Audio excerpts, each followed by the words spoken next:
Una llamada al 911 llegó, tranquila pero urgente. En la línea estaban varios jóvenes adultos, claramente alterados pero manteniendo la compostura. Explicaron que su amiga, una estudiante universitaria confiable, conocida por sus rutinas de carrera matutinas, no había regresado. La ubicación de su teléfono no había cambiado durante horas, y hace apenas unos momentos, uno de ellos había encontrado un objeto personal suyo dejado en un lugar extraño y preocupante. Algo estaba mal, y ellos lo sabían. En cuestión de minutos, las fuerzas del orden locales lanzaron una respuesta coordinada. Se enviaron oficiales a varias partes del área que rodea el campus universitario, enfocándose especialmente en los senderos boscosos frecuentados por corredores. El oficial Kenneth Maxwell, quien había sido asignado para recorrer la sección del bosque justo al este de los campos intramuros, fue quien hizo el hallazgo. Navegando cuidadosamente entre la maleza, notó algo que lo hizo detenerse. Encontró a la joven que toda la comunidad había estado esperando encontrar a salvo. Laken Hope Riley. Queridos espectadores, en este canal descubrirán las historias de crímenes más impactantes, reales y estremecedoras. Si no quieren perderse ningún caso, suscríbanse ahora y no olviden dejar su me gusta. Su apoyo nos ayuda a seguir contando la verdad.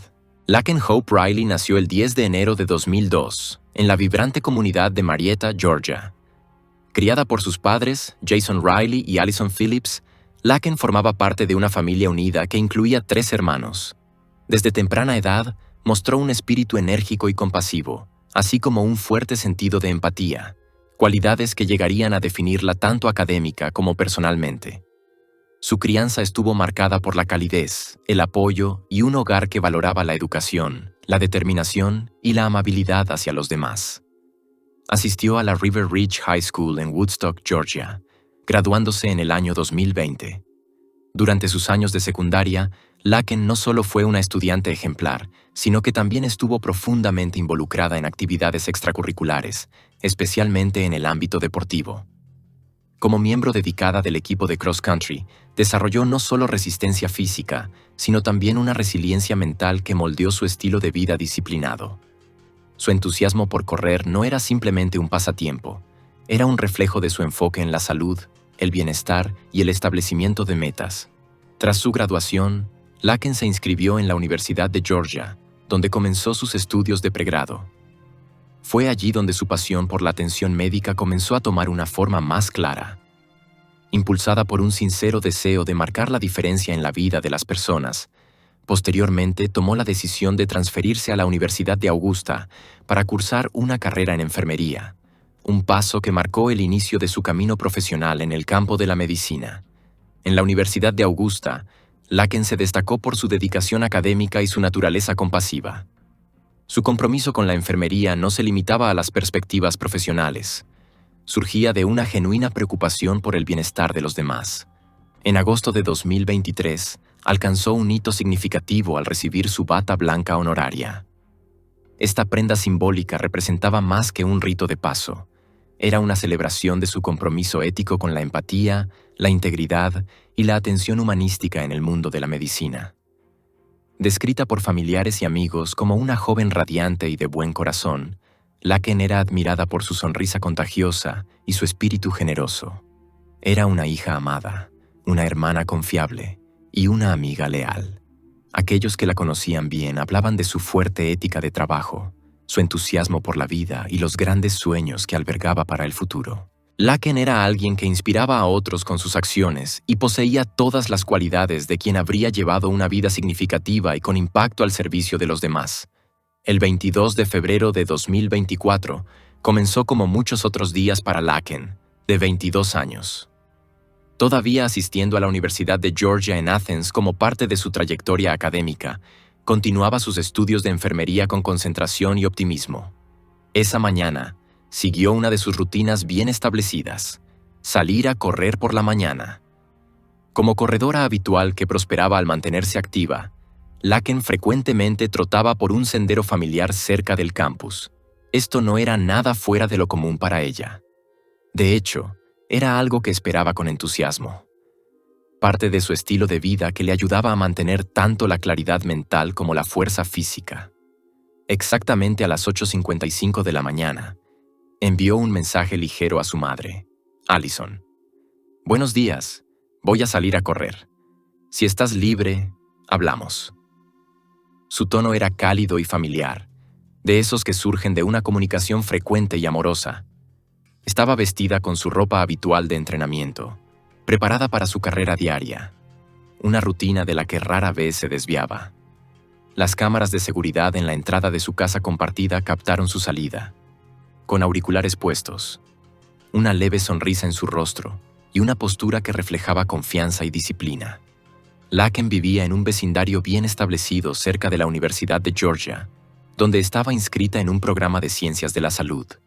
La casa que compartía con varias estudiantes era conocida por ser segura, limpia y llena de un espíritu de apoyo mutuo. El sendero que prefería para correr era popular entre estudiantes y residentes locales, atravesando una zona pintoresca cerca de los campos intramuros de la universidad. Para alguien como Laken, que valoraba la rutina y el bienestar físico, este sendero se había convertido en un terreno casi sagrado, un lugar de enfoque, reflexión y consistencia. Ella había corrido ese mismo sendero muchas veces sin incidentes. Amigos, profesores y su familia la describían como responsable, profundamente organizada y cautelosa por naturaleza. Su madre, conocedora de los hábitos de su hija, no encontró nada inusual al ver el mensaje de texto por primera vez. Pero cuando llamó a su hija alrededor de las 9:24 de la mañana y la llamada no fue contestada, inicialmente desestimó su preocupación. No era raro que Laken no respondiera a una llamada mientras corría, ya sea por cortesía o porque simplemente no la escuchaba. No obstante, solo 14 minutos después, Allison envió un breve mensaje de seguimiento. Llámame cuando puedas. El tiempo pasó, y a medida que los minutos transcurrían sin respuesta, la sensación de inquietud se intensificaba. A las 9:58 de la mañana, Allison envió otro mensaje, esta vez con un matiz de preocupación maternal. Me estás poniendo nerviosa. No contestas mientras estás corriendo. ¿Estás bien? La confiabilidad de Laken hacía que incluso un breve periodo de silencio pareciera extraño. A media mañana, su madre y su padrastro habían hecho múltiples intentos por comunicarse, cada uno más urgente que el anterior. La hermana de Laken también comenzó a llamar. Ninguno recibió respuesta. Para una familia tan unida y tan en sintonía con las rutinas de cada uno, el prolongado silencio ya no era solo preocupante, era alarmante. En la casa, las compañeras de Laken también habían notado la hora. Su carrera habitual normalmente duraba no más de 45 minutos, como máximo 1 hora. Para finales de la mañana, su ausencia continua era suficiente para motivar acción. Con creciente preocupación, abrieron la aplicación Find My Friends para verificar la ubicación de su teléfono. Lo que encontraron fue profundamente inquietante. El dispositivo no se había movido en más de 1 hora. Varios mensajes de texto y llamadas de ellas no fueron respondidos. Ahora genuinamente preocupadas, las compañeras decidieron actuar. Aproximadamente a las 11:31 de la mañana, un grupo salió de la casa, con la esperanza de encontrarla a salvo, y quizás solo distraída. Recorrieron lo que creían era su ruta habitual, moviéndose rápidamente pero intentando mantener la calma. El sendero estaba silencioso, el sol de la mañana alto en el cielo, proyectando largas sombras sobre el camino. Al acercarse a una sección boscosa cerca del límite del campus, se dispersaron ligeramente, escaneando el área. Entonces llegó un hallazgo escalofriante. Aproximadamente a las 11:46 de la mañana, uno de los AirPods de Laken fue encontrado en el suelo junto al sendero. Estaba ligeramente enterrado bajo hojas y tierra, como si se hubiera caído en movimiento. Aunque el objeto en sí era pequeño, las implicaciones eran enormes. Para el grupo de amigas, la presencia de un objeto personal en tal ubicación era más que extraña. Era angustiante. Rápidamente se reunieron, intercambiaron miradas preocupadas y comprendieron que era momento de alertar a las autoridades. A las 12:05 de la tarde, se realizó una llamada al 911. Las amigas explicaron la situación con calma pero con urgencia. Una estudiante responsable no había regresado de su carrera matutina. Su teléfono no se había movido en horas, y ahora se había encontrado un objeto personal en un lugar inusual. En cuestión de minutos, las fuerzas del orden se movilizaron. El Departamento de Policía de la Universidad de Georgia respondió con rapidez y coordinación encomiables. Reconociendo que cada momento contaba en un posible caso de persona desaparecida, los oficiales comenzaron a recorrer el área alrededor del sendero de jogging. Se enviaron unidades de patrulla y seguridad del campus, y oficiales especializados comenzaron a buscar en las regiones más apartadas y boscosas cercanas. A las 12:38 p.m., apenas 38 minutos después de recibida la llamada, la búsqueda llegó a una conclusión abrupta y trágica.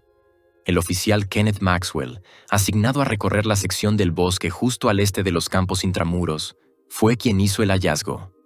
Navegando cuidadosamente entre la maleza, notó algo que lo hizo detenerse. Encontró a la joven que toda la comunidad había estado esperando encontrar a salvo, Laken Hope Riley.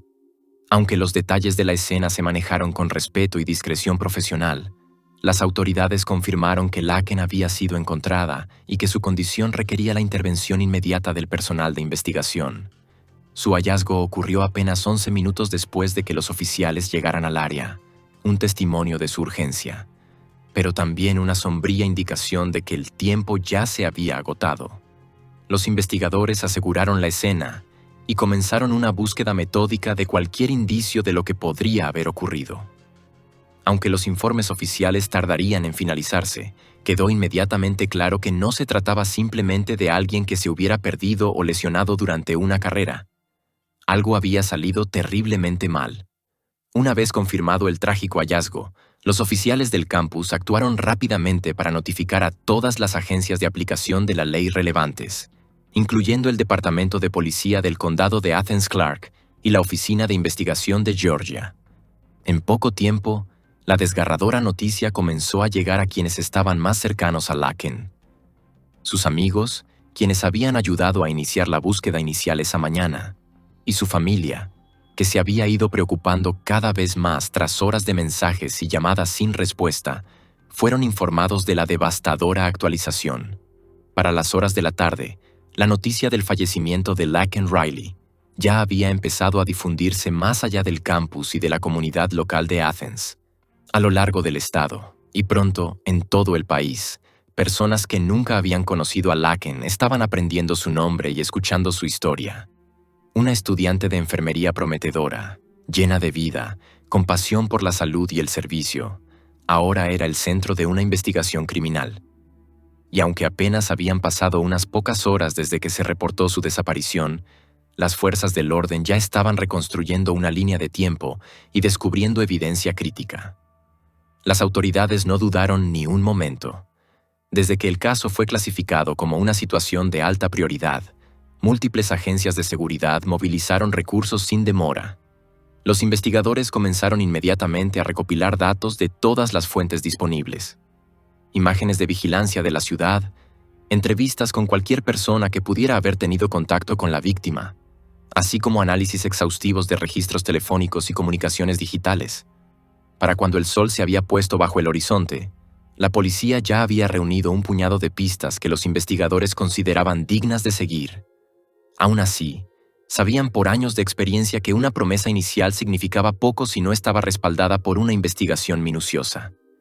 En casos como este, casos que tenían el potencial de volverse trágicos, no había margen de error, ni piedra que pudiera dejarse sin voltear. Cada minuto era valioso, y cada detalle menor podía tener un peso inesperado. Además de seguir los procedimientos estándar, el equipo de investigación decidió ampliar su búsqueda física más allá de la proximidad inmediata del último lugar conocido. Ampliaron el radio de búsqueda para abarcar áreas que a menudo se pasaban por alto en las inspecciones rutinarias. Estas incluían callejones poco usados, espacios verdes apartados, pasos subterráneos e incluso sitios locales de desechos cerca de complejos residenciales estudiantiles.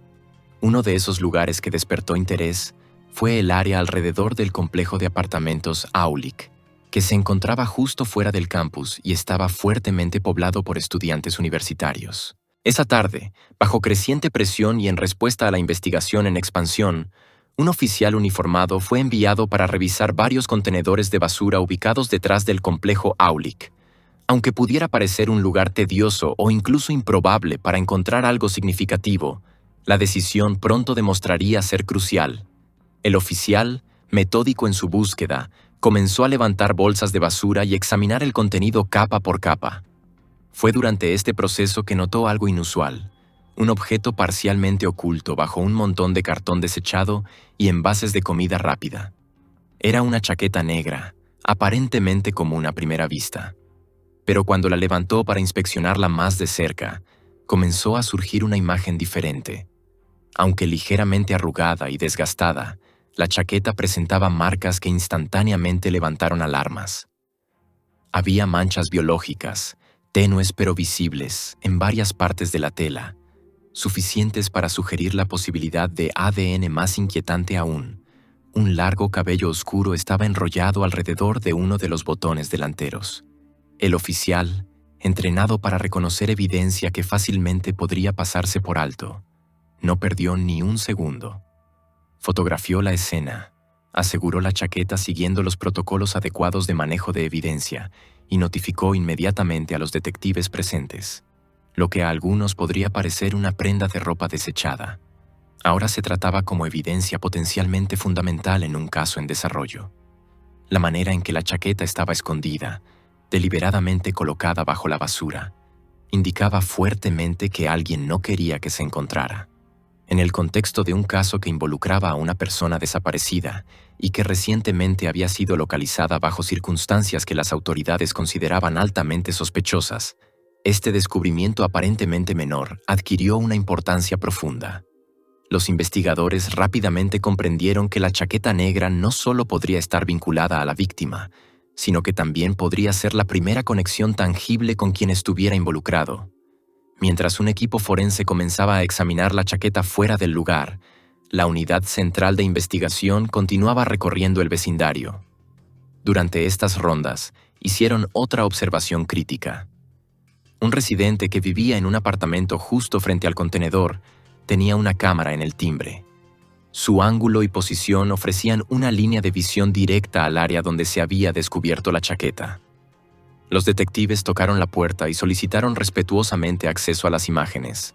El residente, cooperativo y visiblemente preocupado por la creciente presencia policial, accedió sin vacilar. El video resultó ser un gran avance. Al revisar las imágenes cuadro por cuadro, un segmento en particular llamó la atención. Precisamente a las 9:43 de la mañana, apareció un hombre en la pantalla. Se movía con cautela, mirando frecuentemente por encima del hombro, y llevaba algo oscuro en los brazos.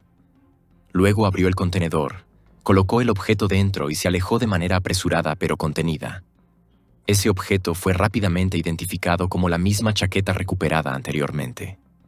Pero lo que realmente elevó la importancia de este descubrimiento fue lo que vino después. Tras un análisis más detallado, los detectives se dieron cuenta de que la apariencia del hombre coincidía con la de un individuo visto anteriormente esa mañana en imágenes de vigilancia captadas varias cuadras más allá.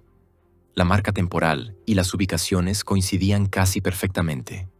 La ropa del sospechoso, su postura y complexión general coincidían con la de una persona previamente catalogada como de interés.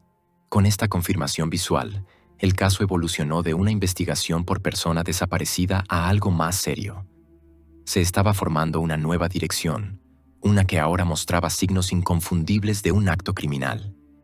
La atención se centró inmediatamente en reconstruir la línea de tiempo con detalle. A las 8:55 de la mañana del 22 de febrero, Laken, la estudiante universitaria de 22 años en el centro de la investigación, había enviado a su madre un mensaje de texto breve pero rutinario. Se dirigía a su carrera matutina, como lo hacía casi todos los días. Momentos después, una cámara en el timbre de su residencia captó su salida de la casa, vestida con ropa deportiva, con los auriculares puestos y el teléfono en su mano izquierda. A las 9:05 de la mañana, otra cámara residencial, esta ubicada a lo largo de su ruta de carrera, la grabó trotando a un ritmo constante. Ese clip fue una de las últimas imágenes confirmadas de Laken antes de que las cosas tomaran un giro preocupante. Luego surgió un detalle inquietante que aumentó la urgencia del caso. A las 9:28 de la mañana, menos de media hora después de que se le viera por última vez, se realizó una llamada desde el teléfono de Laken a los servicios de emergencia. Pero la llamada no duró más de unos segundos. El despachador que la recibió describió haber escuchado únicamente ruido de fondo antes de que la línea se cortara abruptamente. 2 intentos inmediatos de devolver la llamada no fueron respondidos.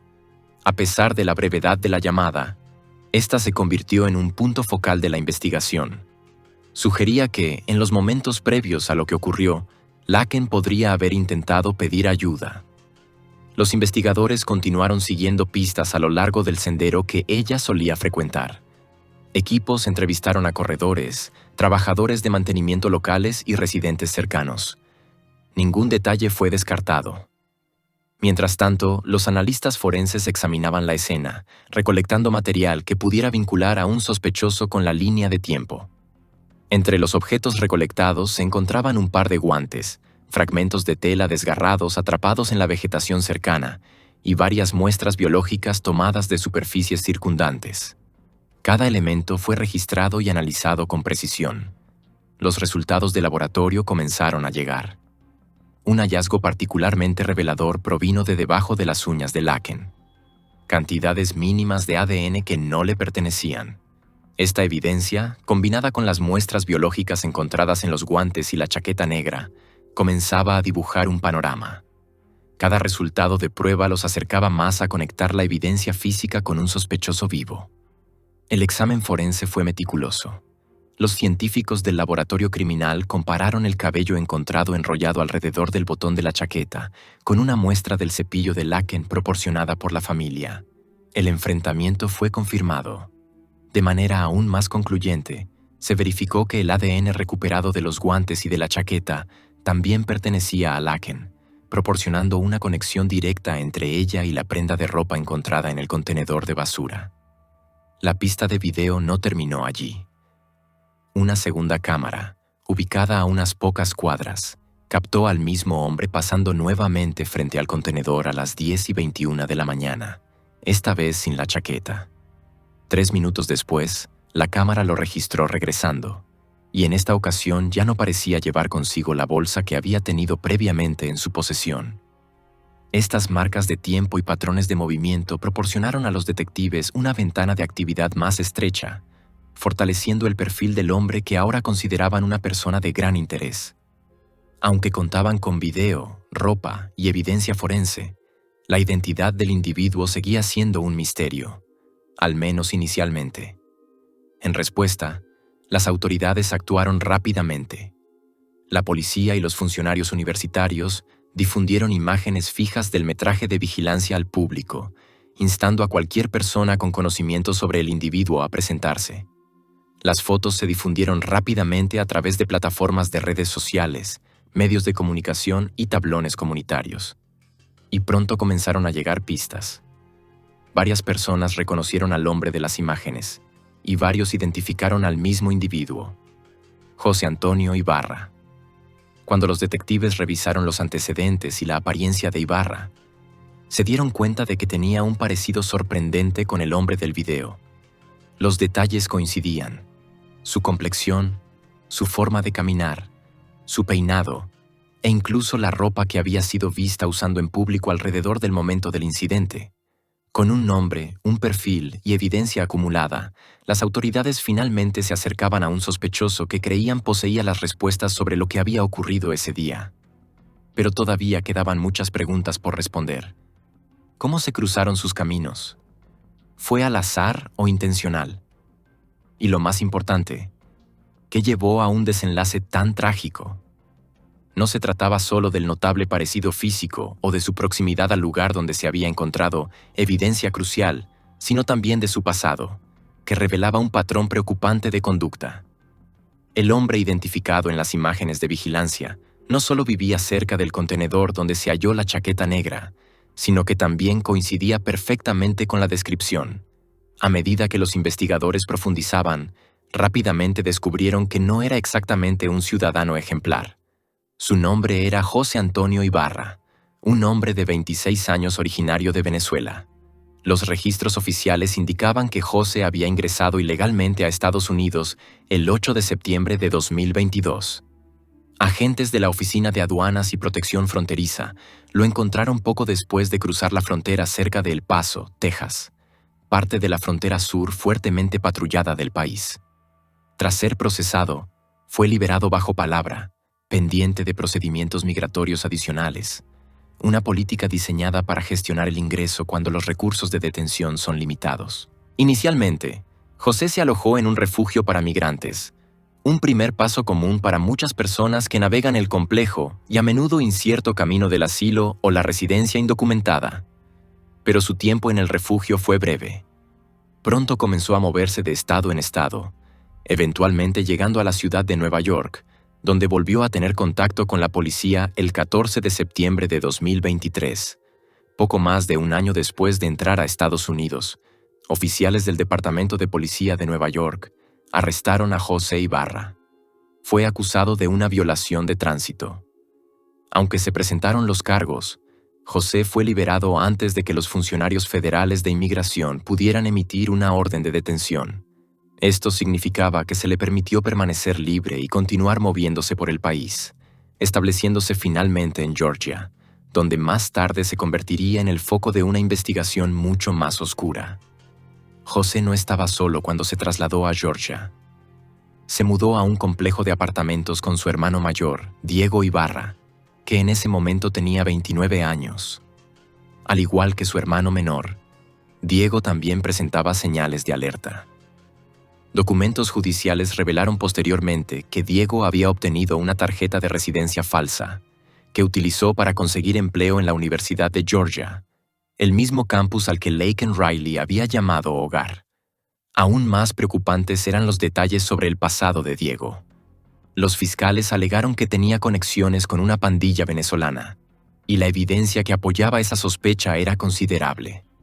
Fotografías encontradas en redes sociales mostraban a Diego haciendo señales y símbolos, vistiendo colores y ropa asociados con el grupo, e incluso mostrando tatuajes que los investigadores consideraban identificadores de pandilla. Otras fotos lo mostraban posando con armas, una violación directa de la ley estadounidense dado su estatus indocumentado. Mientras tanto, José Ibarra también estaba en el radar de las autoridades locales en Georgia. Antes del incidente que involucró a Laken Riley, José ya había tenido problemas legales en el estado. Había sido arrestado por robo en un Walmart, un caso por el cual estaba esperando juicio. Pero en diciembre de 2023, se emitió una orden de arresto después de que no se presentara a la corte. Esto, combinado con la perturbadora evidencia encontrada en el contenedor y la cronología de eventos que lo situaba en la escena, lo elevó rápidamente de persona de interés a principal sospechoso. Los expertos forenses e investigadores continuaron con su análisis minucioso de la evidencia digital y física. Entre los elementos más convincentes, se encontraban los datos del teléfono celular que situaban a José Ibarra en proximidad cercana al área donde se había descubierto a Laken Riley. Los investigadores no pudieron encontrar ninguna conexión conocida entre Laken y José. Según el jefe de policía de la Universidad de Georgia, Jeff Clark, esto probablemente fue un crimen de oportunidad. Vio a una persona y sucedieron cosas malas, declaró el jefe Clark durante una conferencia de prensa. Armados con este creciente cuerpo de evidencia, las fuerzas del orden se prepararon para confrontar a José directamente. Al día siguiente, los oficiales llegaron al complejo de apartamentos donde vivía José. Las cámaras corporales grabaron cada momento mientras los oficiales se acercaban a la unidad. Desde el momento en que tocaron la ventana, quedó claro que algo no estaba bien. José parecía estar dormido en el interior, y cuando finalmente lo despertaron, los oficiales notaron una barrera lingüística. Ni él ni su hermano parecían hablar inglés con fluidez. Reconociendo la necesidad de una comunicación precisa, especialmente dada la gravedad de la situación, los oficiales llamaron a un oficial que hablara español para ayudar con la entrevista. Una vez establecida la comunicación, los oficiales comenzaron a hacerle a José una serie de preguntas estándar. Fue durante este intercambio que notaron algo extraño: arañazos visibles en sus brazos y cuello. Al preguntarle sobre las lesiones, José ofreció una explicación vaga, afirmando que se debían al frío y que eran solo rasguños. Pero los oficiales sabían que no era así. En el contexto de lo que había ocurrido, estas marcas adquirían un significado mucho más serio. Después de corroborar su proximidad a la escena del crimen con las imágenes de vigilancia, la evidencia física y sus lesiones, los oficiales tomaron la decisión de arrestarlo. José Ibarra fue oficialmente detenido y acusado de múltiples delitos graves: un cargo de asesinato con malicia, 3 cargos de asesinato en primer grado, un cargo de secuestro, un cargo de manipulación de pruebas. Tras la imposición de estos cargos, salió a la luz otro detalle inquietante. La misma mañana de la desaparición de Laken Riley, José supuestamente había sido visto mirando por la ventana de un dormitorio universitario, lo cual los fiscales más tarde citaron como parte del patrón de comportamiento general y como base para un cargo adicional. El funeral de Laken Riley se celebró el 1 de marzo de 2024, rodeada de familiares, amigos, compañeros de clase y miembros de la comunidad cuyas vidas ella había tocado. El servicio fue un homenaje sobrio pero poderoso a una joven recordada no por cómo terminó su vida, sino por cómo la vivió. Con amabilidad, propósito y luz. Sus seres queridos, comprensiblemente, se abstuvieron de hablar con los medios, queriendo preservar su memoria en paz. A medida que el caso ganó atención nacional en medio del alboroto y el debate público, quienes conocían mejor a Laken continuaron su duelo de manera privada, protegiendo su memoria de los titulares que amenazaban con reducir su vida a un solo momento. El pastor principal que presidió su servicio, Zimmer Matt, compartió un mensaje escrito con la prensa. Cuando el mundo pierde a alguien como Laken, cuya luz brilla consistentemente tan intensamente, parece mucho más oscuro en su ausencia. Esas palabras resonaron en los corazones de muchos que llegaron a conocer su nombre después de la tragedia. Laken era especial, añadió, con su voz marcada por un dolor silencioso. Era un regalo para cualquiera que la conociera. Inteligente, amable, compasiva y reflexiva. Esa descripción ni siquiera empieza a rascar la superficie. Era el tipo de persona que te hacía sentir seguro solo por estar cerca de ella. Una hija verdaderamente amorosa, hermana devota y amiga ferozmente leal. Tenía esta rara habilidad de hacer que cualquier persona a su alrededor se sintiera vista, escuchada y valorada. Cerca del sendero donde Laken había salido a su última carrera matutina, apareció un pequeño pero conmovedor tributo. En las orillas del lago Herrick, alguien había alterado suavemente un cartel de madera, cambiando Lake a Laken, usando tiras de cinta negra. Fue un gesto silencioso y emotivo que mostraba cuán profundamente había tocado los corazones de quienes la rodeaban. A medida que la investigación avanzaba, el proceso legal contra José Antonio Ibarra comenzó a desarrollarse. El 8 de mayo de 2024, fue formalmente acusado de 10 cargos criminales, incluidos asesinato, secuestro y manipulación de pruebas. Se declaró no culpable de todos los cargos. Debido a la gravedad de las acusaciones y al peso de la evidencia, se le negó la fianza. Inicialmente, se programó un juicio conjurado para el 13 de noviembre, con la selección del jurado comenzando ese mismo día. Pero en una audiencia previa al juicio, Ibarra tomó una decisión inesperada. Renunció a su derecho a un juicio conjurado, optando en su lugar por un juicio ante el juez, en el cual el veredicto sería emitido únicamente por un juez. Esa decisión levantó cejas en los círculos legales, pero era su derecho tomarla. Durante esa audiencia, miembros de la familia de Laken Riley estuvieron presentes en la sala del tribunal.